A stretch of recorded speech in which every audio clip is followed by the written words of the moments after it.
Hello and welcome to Good Game Spawn Point, the show for younger gamers by gamers. I'm Barjo. And I'm Hex. And I am Darren, which is an acronym, meaning the letters in my name stand for something. Yes, we know. The data analyzing robot, etc., etc. Moving on. Coming up on the show this week, we get stuck into the epic review of Dragon Quest IX: Sentinels of the Starry Skies. The One Face review is back in town, and this time it's the French creation Rayman that's up for judgment, and we'll meet another spawn of Australian gaming. I've got a PS2, Wii. Yes, and we answer some more of your questions in Ask Good Game. But first, I think it's time for some review magics. Engage. Make it so. Oh, very well. The Dragon Quest series has been around as long as Final Fantasy and is just as popular. Sentinels of the Starry Skies is the 9th in the series, and it introduces a new feature, full-player cooperative play. It's you, a young hero or heroine, teaming up with a bunch of unlikely comrades to explore a massive world, do good deeds and put an end to evil. 4 buddies can team up over a wireless connection to delve into dungeons, share loot and combine powers to take down all sorts of experience points spilling monsters. Now, in case you're wondering, you can play this whole game completely in single player. It's still made for that, but if you're not playing multiplayer, you will be missing out on some of the fun you can have by playing with friends. Yeah, it might be hard to find enough friends, each with their own DS and copies of the game though, but it's definitely worth it if you can manage it. Typical classes include the warrior, wizard, priest, and thief, and players can equip custom combinations of gear. I really like that what you choose to equip actually shows up on your character, so your friends can easily identify who you are. In fact, character customization lets you choose from different faces, eyes, hairstyles. It's all great. Can you create a robot character? I'm sorry, Darren, this is set in the oldie times, not a modern futuristic world. Lame. Yeah, but there is alchemy, which is kind of like Herblore Mastery in RuneScape. Oh, brilliant. You also get to customize your skills when you level up, and you have a set number of points to spend on your abilities, so you end up quite attached to your little hero character. I know I did. Yes, my little warrior was quite the spearmaster. The world of Dragon Quest IX is really fun, Badge. Performing little sub-quests for townsfolk, mixing ingredients in the alchemy pot to create new items and gear. It's so easy to get sidetracked. There are some sneaky areas off the beaten track that you just can't help but check out. You take the role of an angelic guardian called a Celestian, who falls to Earth and must perform good deeds to make it back to your heavenly home. I was so relieved there was none of that emo whinging that you get in so many RPGs nowadays. The combat in the game is quite tactical, even if you're playing solo. With a party of AI teammates, you can control their individual actions each turn or use preset behaviours, like hang back and heal or attack like crazy. Playing with real-life buddies is great if you can get everyone to cooperate and do a bit of roleplay. You know, if you're the only one with a heal spell, you've got to make sure you keep an eye on your teammates and keep them healed when they need it, otherwise they're going to get really peeved. Yeah, Darren, you didn't do such a good job of keeping me alive, did you? Well, I prefer to spend my magic points wisely, Barger. Right. Yeah, my only real complaint is in the world map areas, sometimes you get a bit of slowdown, but this is a really fun game with a good story and good humour, and it made me want to go back and play the other Dragon Quest games, and that's always a good sign. So I'm giving it 8.5 out of 10 rubber chickens. I think Dragon Quest IX will prove to be one of the standout DS games this year. I loved it, Badge. I was having too much fun to be bothered by any little niggles. I'm giving it 9.5 out of 10 rubber chickens.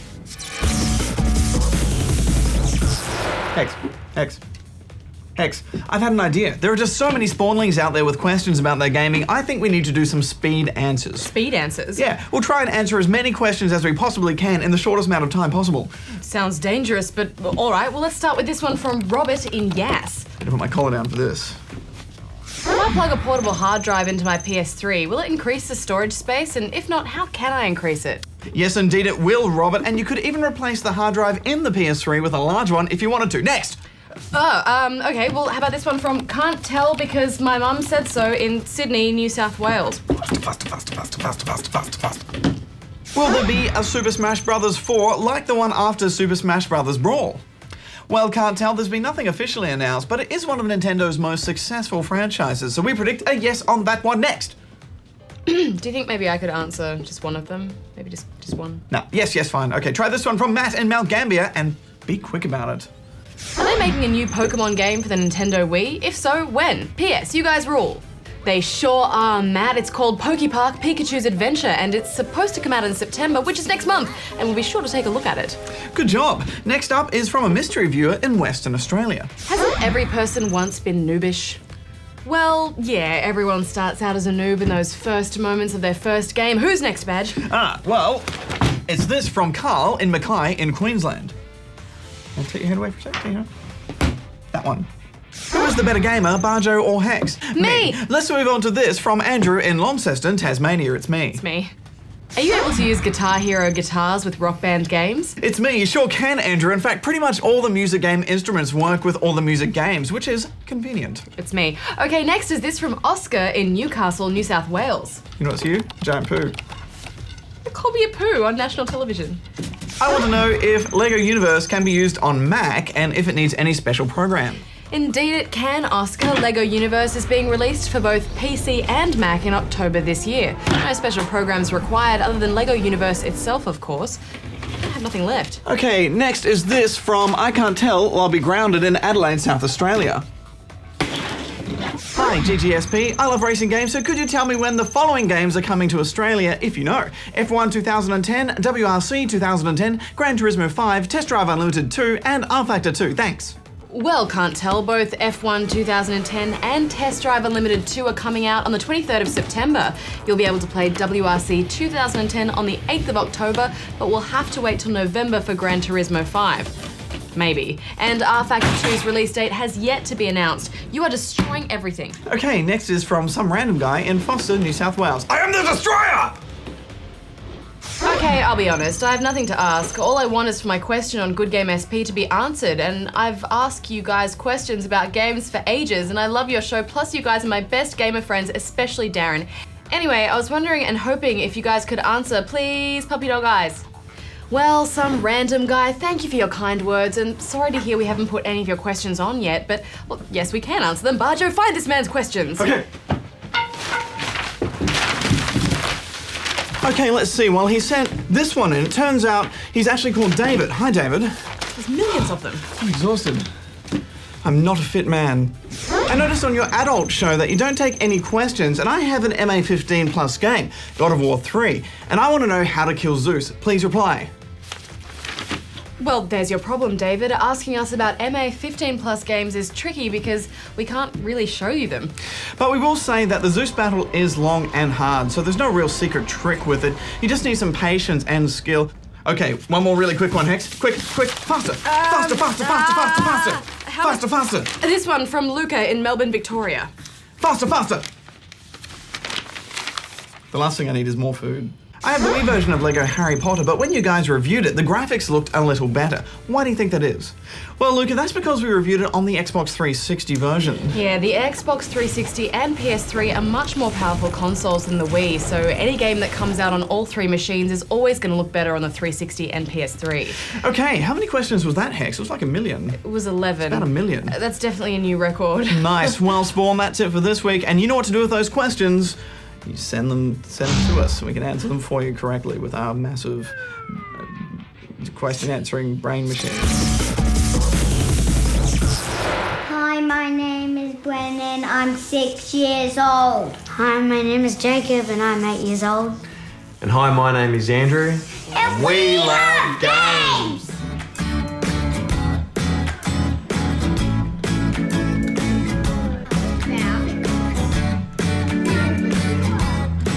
My favourite game is Spider-Man Friend or Foe, and I like it because it's got Spider-Man characters and it's cool. My favourite game is Crash Tag Team Racing because the power-ups are cool, and one of my favourite power-ups is throwing chickens at people. I've got a PS2, a Wii, A Nintendo DS, a PC, 2 PCs, and an iPhone. Sometimes we go and sneak into our sister's room and go steal our iPhone. When she finds out, she does get really mad. When I was 5, I had a PS1 when I started, and I was playing games like Action Man Mission Extreme. Jacob actually started playing games when he was about 2 years old. He used to get onto the DVDs and get into the extra features and play the games from then.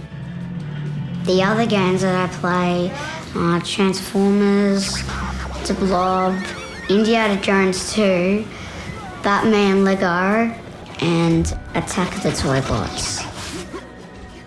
My best gaming moment is when I ran out of fuel in SpongeBob Creature from the Krusty Krab.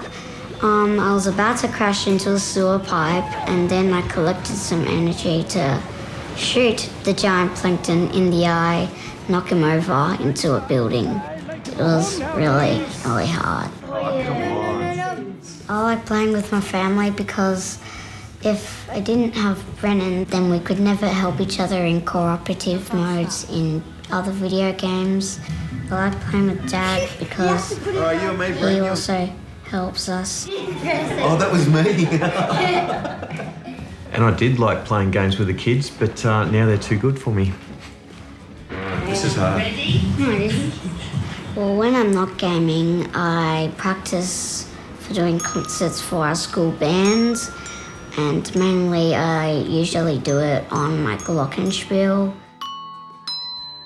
which is an instrument with metal notes that you hit with these types of sticks, which are called mallets. When I'm not gaming, I play with my dog that is named Coco.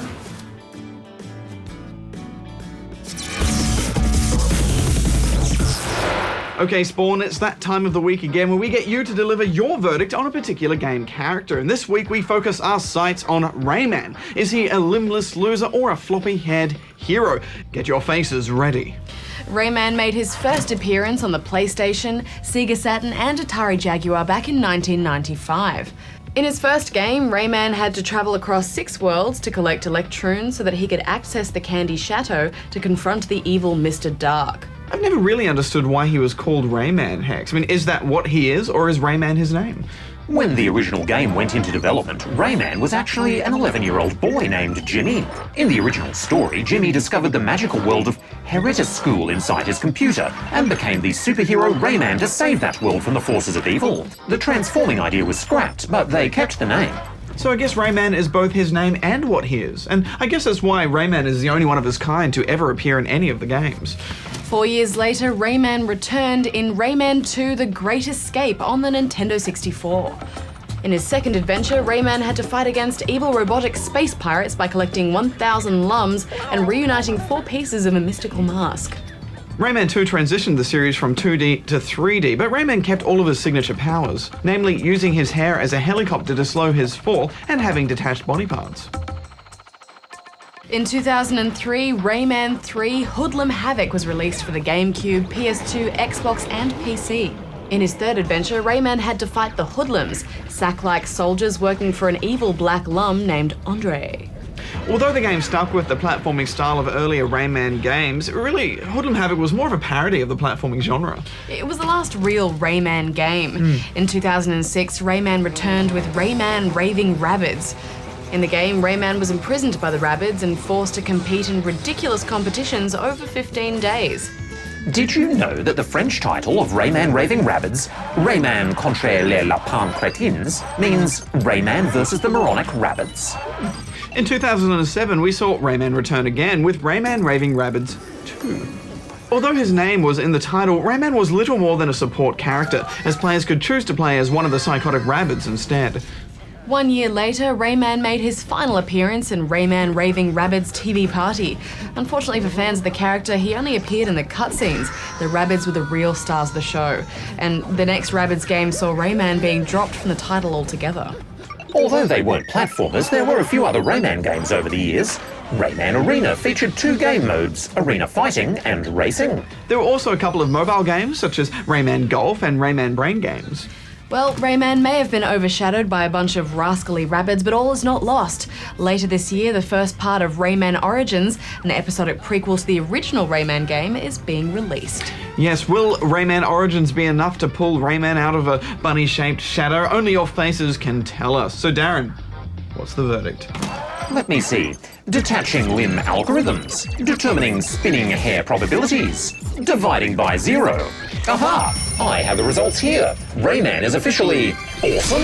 Good job, Spawnlings. Next time, we want your verdict on Desktop Tower Defense. It's a free game you can find on the web, so have a search and have a go. Yes, snap a pic of yourself with an appropriate facial expression, and of course a thumbs up for awesome, sideways for average, and down for awful, and send it in here.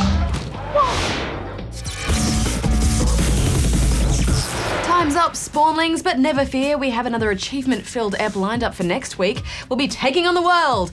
Well, at least Scott Pilgrim will be, and Scott Pilgrim versus the world. Smooth. We'll also be meeting another spawn of Australian gaming to find out how they game about their house. Well, that's then, and this is now, and now we gots to go. That was grammatically incorrect. Till next time, gamers, may all your games be good ones. Hex out. Barjo out. Darren, not quite finished yet, but I shall adhere to the regulated viewing schedule this time.